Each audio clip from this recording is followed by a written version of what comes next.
мас болып келген жігіт әйеліне қарап отырып, мен 5 әйел аламын, депті. Ей сорлы, жетеуін бірақ алмайсың ба? Депті әйел кекетіп. Оттама, сенбі жексенбі күндері демаламын, депті күйеуі. 4 күн тоқтамай жүрген адамның көлеңкесі. Аға, кішкене тоқтайсыз ба? Аяғым талып кетті, деп айтады дейді. Дәрігер, мен не істесем де барын 10 рет қайталаймын. Өзімді өте жаман сезінемін. Бірақ әйелім разы.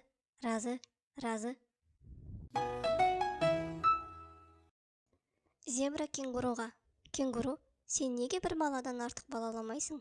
Десе кенгуру: 2 баланы қалта көтермейді, депті. Алло, милиция, мен жолда кетіп бара жатып, машинамен бір малды басып кеттім. Ештеңе етпейді. Малды жолдың шетіне қойып, жолыңызды жалғастыра беріңіз. Кейін штрафын төлерсіз. Аха, болды. Ал оның велосипедін не қылайын? Бірде Қожанасыр базарға барып, сүт сатады. Ыдыстағы сүті азая бергенде, үстіне су қосып жіберіп отырады. Алушылар мұны аңдамай сатып ала береді. Осылайша сүттің бәрін сатып болған әпенді базардан шығады.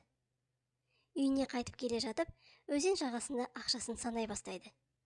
Сол кезде қатты соққан желден қағаз ақшалар ұшып кетіп, өзенге түседі де, қолында тек тиындары қалады. Сонда қожек сақалын сипап тұрып: суы суға кетті, сүттікі қолда қалды, деп жөніне кете берген екен. Бір күні сабақта Ермек деген баладан апайы: ал Ермек, бізге Абайдың бір өлеңін айтып берші, дейді. Сонда Ермек тұрып: айта алмаймын, дейді. Апайы: неге? деп сұраса, Ермек: Абай айтамыз, мен жазбаймын өлеңді Ермек үшін, деп айтып кеткен, депті.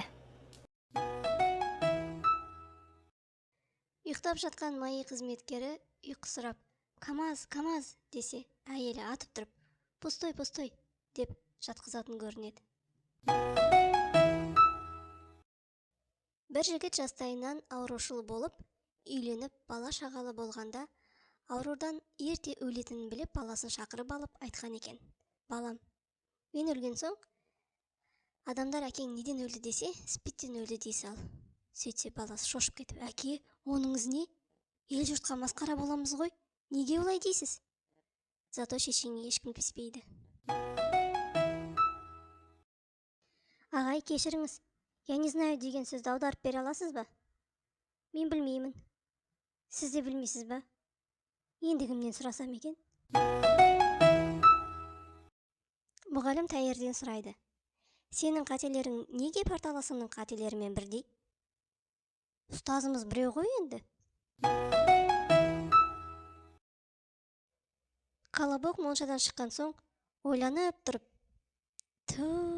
басымды жұмаппын ғой, депті.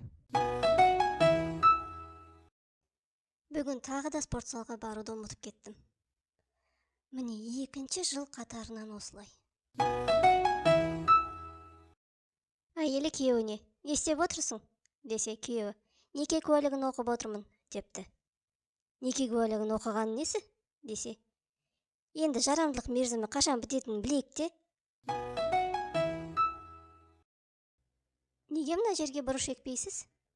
Өспейді бәрібір. Неге өспейді? Себебі екпейміз. Төбет күшігін шақырып алып: мектепте сабақты жақсы оқисыңдар ма? деп сұрайды. Әрине жақсы оқимыз. Оқуды үйрендің ба? Жоқ. Санауды ше? Жоқ. Түбің түскір-ау, мектептен не үйретеді? Біз шет тілін үйреніп жүрміз. Жақсы екен, шет тілінде бірдеңке айта қойшы. Мяу. Бір күні мұғалім сыныптағы оқушыларына жақсы адам болу, адамдарға жақсылық жасау туралы айтып, тәрбие сағатын өткізеді. Ертеңіне бір оқушы қолын көтеріп: апай, мен кеше көзі көрмейтін кісіні жолдан өткізіп жібердім, дейді. Мұғалім: бәрекелді, жарайсың Мақсат, деп мақтайды. Оның артынша тағы бір оқушы қолын көтереді де: Апай, мен кеше Мақсатқа әлгі соқыр кісіні жолдан өткізуге көмектестім, дейді. Апай, неге? Мақсат өзі өткізе алмас па еді? Жоқ, ол кісі жолдан өткісі келмеді. Біз оны мәжбүрлеп өткіздік, деген екен. Мұғалім, Тима, егер сен бір қап алтын мен бір қап ақыл тауып алсаң, қайсысын алар едің? Оқушы, әрине алтынды алар едім. Тима, ал мен болсам ақылды алар едім. Апай, енді кімге не жетпей тұрса соны алады ғой, солай емес пе? Арманмен ұйықтап Мақсатпен оян дегенді естіген бір келіншек, мә, мұны күйеуім біліп қойса, өлтіреді ғой, деп жүр дейді. Күйеуі командировкадан ерте келіп үйіне кірсе, әйелі төсекте жатыр екен. Оны көрген күйеуі, сен неге жатырсың, деп сұраса, жаным, жүрегім ауырып жатыр, мазам жоқ, депті. Күйеуі, жарайды, қазір баланы дәріге жіберемін. Баласының бөлмесіне кіріп, баласына, неғып отырсың, бар мамаңа дәрі әкеп бер, десе, баласы, әке, ол бөлмеде көрші Дәулет шкафтың ішінде отыр ғой, депті. Әкесі апыл-ғұпыл бөлмеге жүгіріп келіп, шкафты ашып қалса, Дәулет отыр екен. Күйеуі қарап тұрып, көрші, менің әйелім өлейін деп жатыр жүректен, ал сен баламен жасырынбақ ойнап жүргенің не? Деген екен. Отағасы, бүгін екеуміздің шаңырақ көтергенімізге бақандай 15 жыл бопты.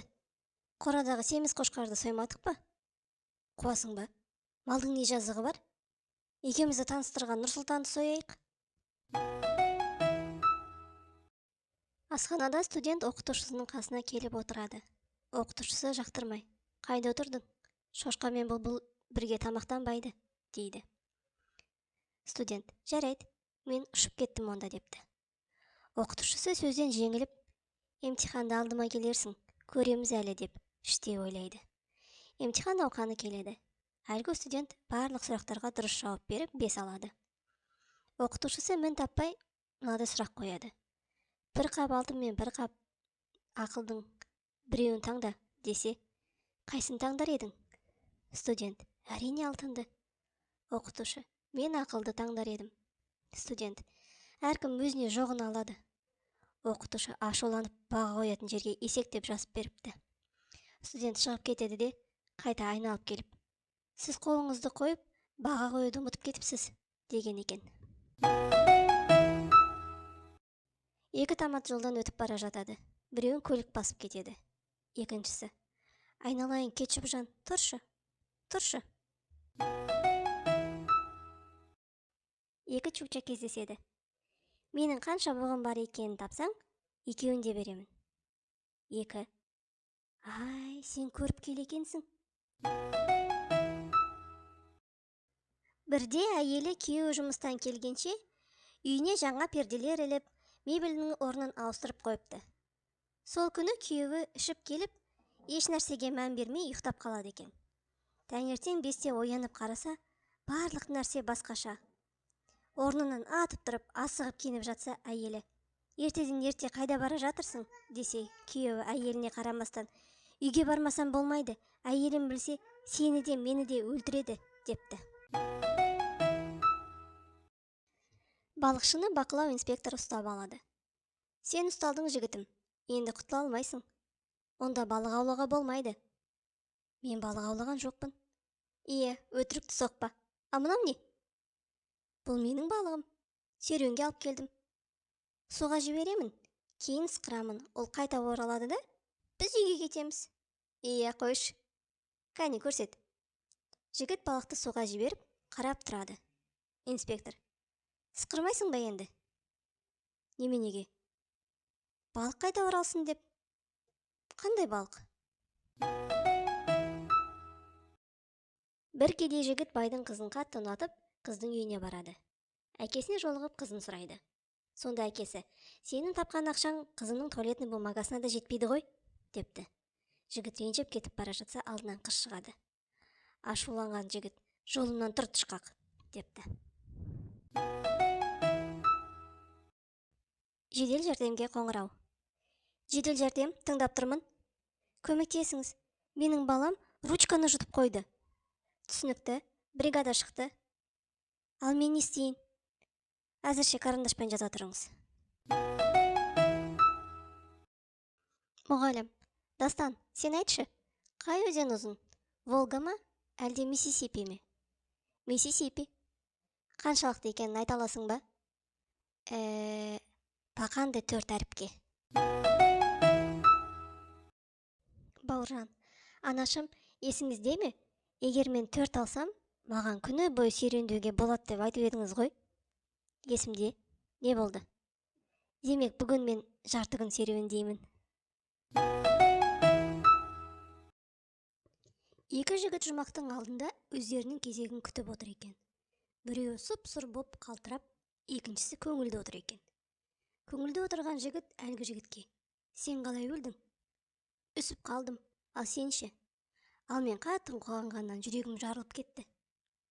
Бұл қалай сонда?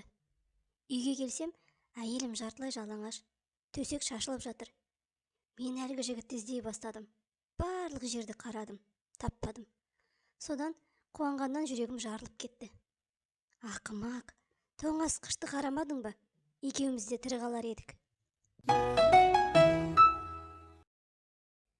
Орысша білмейтін екі қыз, давай орысша сөйлесейік депті. Сол кезде қастарынан бір камаз шаңдатып өте кетіпті. Біріншісі: фу, шаң тозаң пришла, десе, екіншісі: сенің сөзіңе күлкім пришла, депті. Біріншісі: кстати, вчера я тебе позвондала, почему трубку не брала, десе, екіншісі: а я голову стирала, депті. Бала есік алдынан: ана, ана, ана, деп айқайлайды. Неге айқайлап тұрсың? Мен қонақ бөлмедемін. Мұнда келіп қажетіңді дұрыстап айт. Бала бүкіл пәтерді шарлап, анасының жанына келеді. Анашым, мен боқ басып кеттім. Аяқ киімімді қайда жууым керек? Жаңа қызметке тағайындалған әкімнің алғашқы күні. Ол кабинетіне келіп, алдына компьютерді қойып, ойланып отырады. Көмекшісі кіріп: сізге қалай көмектесе аламын? Әкім: мына компьютерді қалай қосу керек? Көмекшісі: басеке, сіз компьютерді қосуды үйренгенше, біз сіздің атыңыздан барлық жұмысты аяқтап қоямыз. Екі құрбы суретке түсіп жатыр. Енді түскен суреттерін қарап отырып: фу, ұсқынсыз, тұрды қарашы. Ой, сені кештен емес, мен айтсай, енді сен айтып тұрмын ғой, депті. Бір күні қазақ, орыс, өзбек келе жатып, бір байға кезігеді. Бай оларға: кімде-кім менің қойымды мә дегізсе, соған бар байлығымды беремін, депті. Сонымен орыс пен өзбек мә дегізе алмай қойыпты. Ал қазақ барып қойдың жамбасына ине тығып алады. Сол кезде қой мә дейді екен. Бай тағы: енді қойымды дегізіп беріңдер, депті.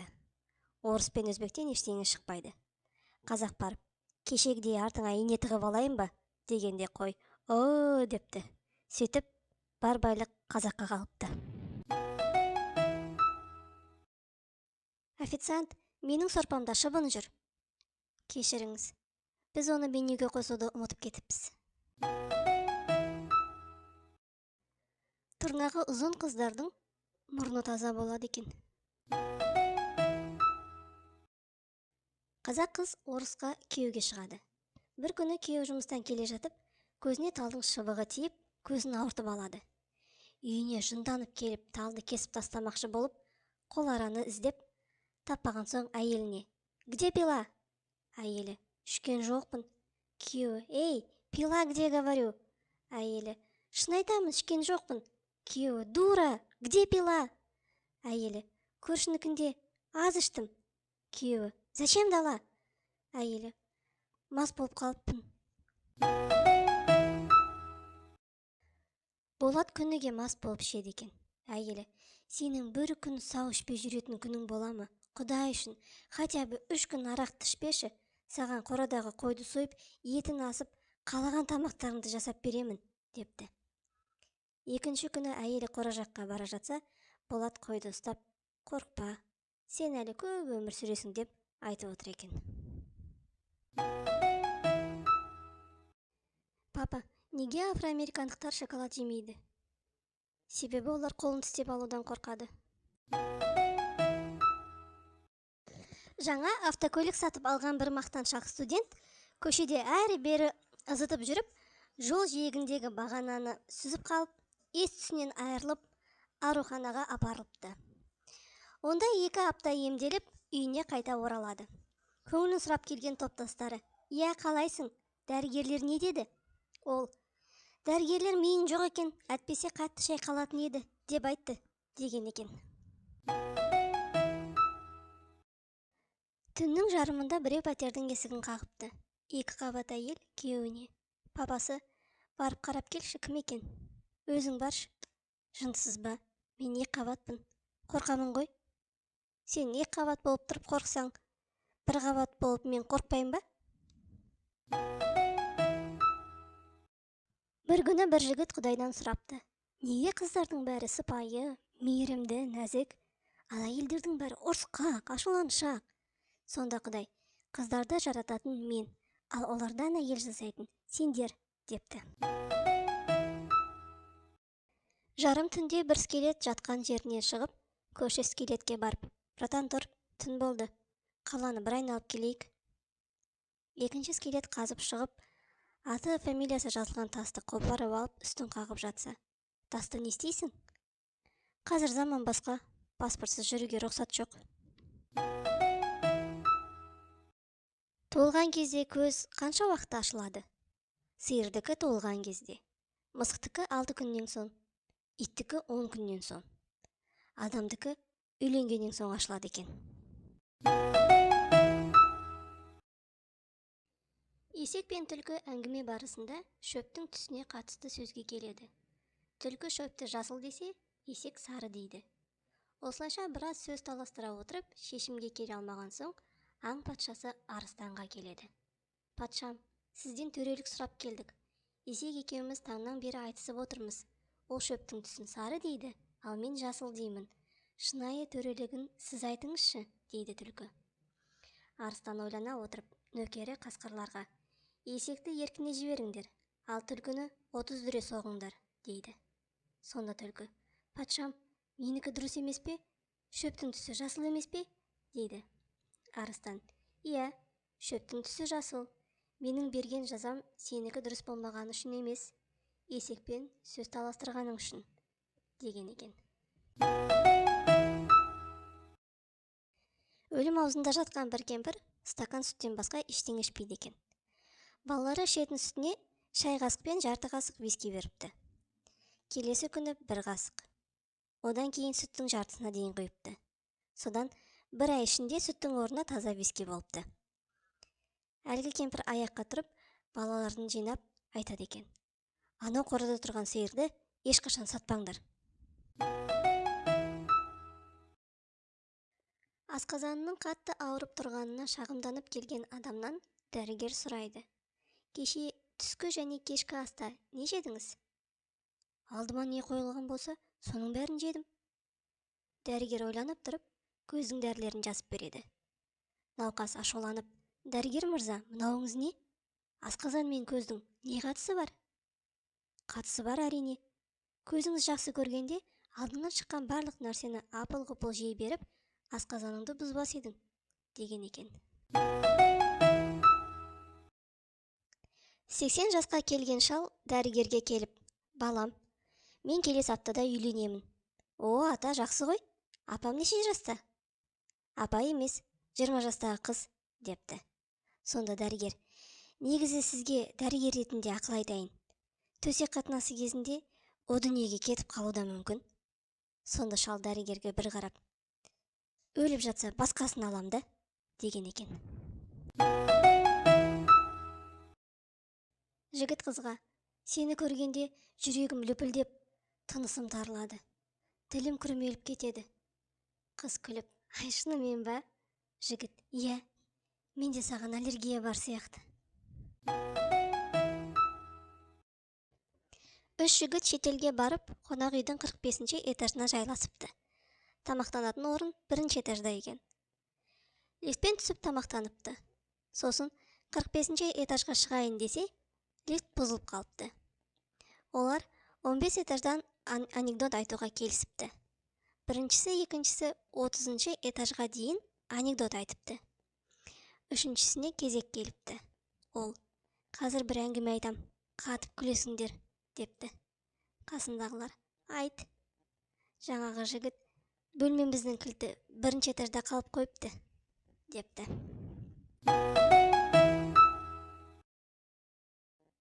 Не үшін Америка киноларына афроамерикандықтарды қоса береді? Себебі оларсыз кино цветной шықпайды да. Көшеде біреу әйелін шыңғыртып сабап жатыр екен. Жанынан өтіп бара жатқан молда: ей, қатыныңды сонша ұрғаның не? Әйеліңді жазалағың келсе, тоқал ал, депті. Еркек тоқтай қалып: не дейсіз? Десе, әйелі: оттамасын, ұра бер, деген екен. Көшеде екі мас жігіт қыздың соңынан еріп бара жатып: қарындас, сіз сұлулық салонына барғансыз ау?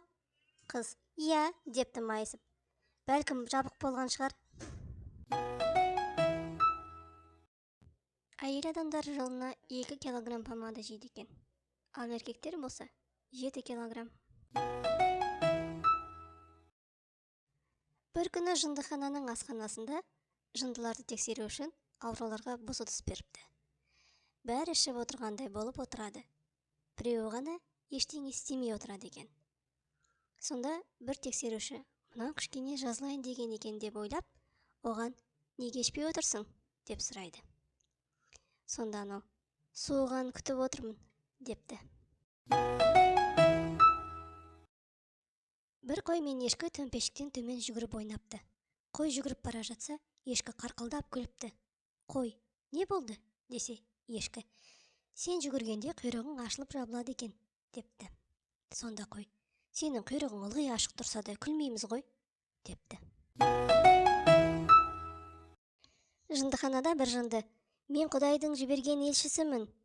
Арғы жақтан бір жынды: мен ешкімді жіберген жоқпын, деген екен. Дәрігер: менің балам құм жеп қойды. Мен оған кішкене су бердім. Енді не істеу керек? Бақылап жүріңіз, цементке жақындамасын. Екі балықшы кездеседі. Біреуі екіншісіне: мен кеше өзімнің қолымдай балық ұстадым. Алдамаш, балықтар ондай жүн болмайды ғой. Кеше кешке мен фильмді паузаға қойдым да өзіме кофе дайындауға кеттім. Сөйтіп, мен кинотеатрдағы жұмысымнан айырылдым. Мектепке келген жаңа тарих мұғалімі оқушылардың білім деңгейін тексеру мақсатымен отырарды кімдер алды, деп сұрапты. Апай, біз емес алған. Оқушылардың төмен деңгейіне ашынған мұғалім директорге барып: оқушылар тіпті отырарды кімдер алғанын білмейді, десе, директор: ой, қорықпаңыз, кім алса да жылдың соңына дейін қайтармаса, оқудан шығарып жібереміз, депті. Баласы қайта-қайта бұзықтық жасап, мектепке шақырылған әкесі баласына қарап: сен есейіп қалдың, енді ақылды бол, балам. Сен еркелігіңді көрсетіп, бұзықтық жасаған сайын шашым ағаруда. Әкеңе жаңың ашса, ендігәрі ақымақ болма, балам, жарай ма, дейді. Сонда баласы: бәсе, неге атамның шашы аппақ десем, атама жаныңыз ашмаған екен ғой, деген екен. Жындыханаға комиссия келді. Бас дәрігерден сұрайды: неге сіздердің пациенттеріңіз көлік рөлін ұстап алып, дәліздеріңізбен жүгіріп жүр? Бас дәрігер суырмадан рөлді алып шығады да: ал жүріңіз, өзіміз барып көрейік. Қожанасыр етікшіге барып етік тіктіріпті. Дайын болғанда етікші Қожанасырға: бір аптадай аздап қысып жүруі мүмкін, одан кейін түсіп кетеді, дейді. Қожанасыр үйіне келіп, етікті әйеліне береді де: мынаны бір жерге сақтап қой, бір аптадан кейін бересің, әйтпесе аяғымды қысады екен, депті. Өзіңді суреттеп берші. Қараторымын. Көзіңші? Бар. Екеу. Бір күні Тасбақа кафеге келіп, бір стакан су алып кетеді. Екінші күні тағы да су сұрап алып, кетіп қалады. Үшінші күні су сұраса, бармын. Тасбақа, күнде су алып кетесің, не істейсің оны? Десе, Тасбақа, тездетші бауырым, үйім өртеніп жатыр, депті. Баласы жұмыстан келген әкесіне қарап, әке, бүгін дәрігерге қаралдым. Маған денсаулығың жақсару үшін бір ай жағажайда демалу қажет, деді. Бұған не дейсіз, әке? Қайда барамыз? дейді. Сонда әкесі, басқа дәрігерге барамыз, деген екен. Бір күні жануартану пәнінің мұғалімі оқушыларға сұрақ қояды. Африкада мекендейтін 5 жануарды атаңдар, депті. Сонда бір бала атып тұрып, 2 піл, 3 жираф, деген екен. Тіс дәрігері емделушіге көңілжи қарап, кешіріңіз, мен сіздің сау тісіңізді жұлып тастаған сияқтымын. Енді ауру тісіңізді тағы жұлуға тура келеді, дейді. Емделуші қан түкіріп тұрып қуанғанын жасыра алмай, көз дәрігері болмағаныңыз қандай жақсы болды, депті. Лық толы автобуста бір әйел бақырып жатыр. Ей, мужик, не істеп жатырсың? Аз ғана уақыттан соң қайтадан, ей, мужик, не істеп жатырсың? Шыдамаған бір кісі, ей, мужик, не істеп жатырсың? Айта салшы, ішті жандырмай. Қожанасыр бір күні шайханаға келіп, суық шай бар ма? дейді. Шайханашы таңырқап қарап, жоқ, дейді. Қожекең екінші күні тағы келіп, суық шай бар ма? деп сұрайды. Шайханашы, жоқ әрине, бізде үнемі шай ысып тұрады, дейді. Үшінші күні шайханашы Қожекеңнің келетінін ойлап, оған арнайы шай суытып қояды. Қожекең келіп, суық шай бар ма? дегенде, шайханашы, бар, сізге арнайы дайындап қойдым, дейді. Сонда Қожекең, онда ысытып әкел, шай ішейік, деген екен. Қожанасыр бір күні үйіне келсе, туған әке-шешесі ұрсып жатыр екен. Қожанасыр әкесіне, әке, басында айттым ғой, осы қатынға үйленбей-ақ қой деп. Анашым, мына көже бұзылып кеткен жоқ па? Же, қорқпа, ертең демалыс күні ғой. Бір жынды шегені жарға теріс жағымен қағайын деп жатса, екінші жынды келіп, ей, жындымысың? Мына бұл жердің шегесі емес, ана қарама-қарсы жардың шегесі, депті. Бір күні жындыханада бір жынды өлем деп, талға арқан байлап, беліне байлаған екен. Сонда дәрігер келіп, не істеп жатырсың? депті. Әлгі жынды, өлгім келеді. Дәрігер, өлгім келсе арқанды белге емес, мойныңа байласаңшы. Жынды, байлап көрдім, ауа жетпей кетті, депті. Бастық көмекшісіне, мен саған 1 сағаттық баяндама жаз деп едім ғой, ал мен оны 2 сағат оқыдым. Өзіңіз ғой көшірмесін бірге алып кеткен. Дәрігер, о, құтты болсын, сіздің әйеліңіз жүкті екен. Қалайша ол жүкті? Біз қорғанып жүрдік қой, десе. Білесіз бе, жүктілік деген жолдағы машина сияқты. Сіз қанша қорғанғанымен машинаны біреу соғады, деген екен. Таңертең үйіне оралған кісіден әйелі сұрапты. Түнде қай жерде қондың? Талғаттың үйінде. Әйелі дереу телефонды алып, Талғатқа звондап, алло, түнде сенің үйіңде күйеуім қонып қалды ма? деп сұраса, иә, ол қазір ұйықтап жатыр, депті Талғат. Мұғалім сұрайды, балалар, әлемдегі ең жылдам нәрсе не? Оқушылардың бірі жауап береді, ой, мұғалім, интернет. Екіншісі, жоқ, жарық. Сыныптың арт жағынан Асан көтеріліп, мұғалім, ең жылдам нәрсе диетаға отыру туралы шешім. Таңертең шешім қабылдайсың, түскі асқа дейін ұмытып кетесің. Бір күні мен үйге келсем, итім маған сәлем деді. Шынымен бе? Сен не дедің? Мен шок болдым да, қайырлы кеш дедім. Содан бері ол менімен артық сөйлеспеді. Маған ренжіп қалған сияқты. Мен әйелімнің алғашқы күйеуін іздеп жүрмін. Немене іздейсің оны? Оның мына әйелден қалай құтылғанын білгім келеді.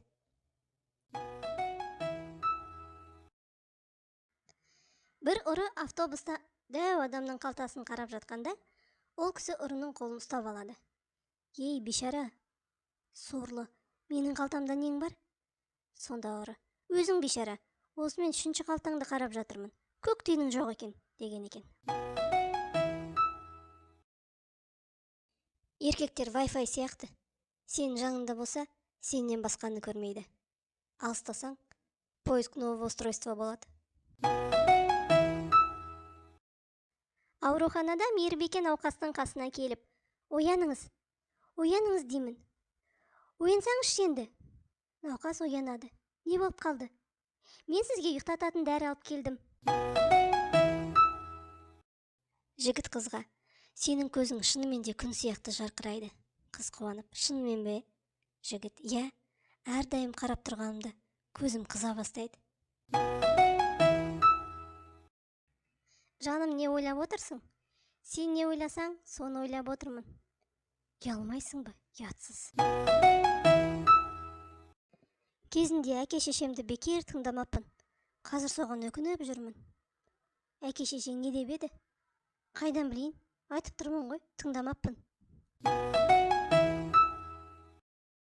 Блондинка жігіттен сұрайды: неше жастасың?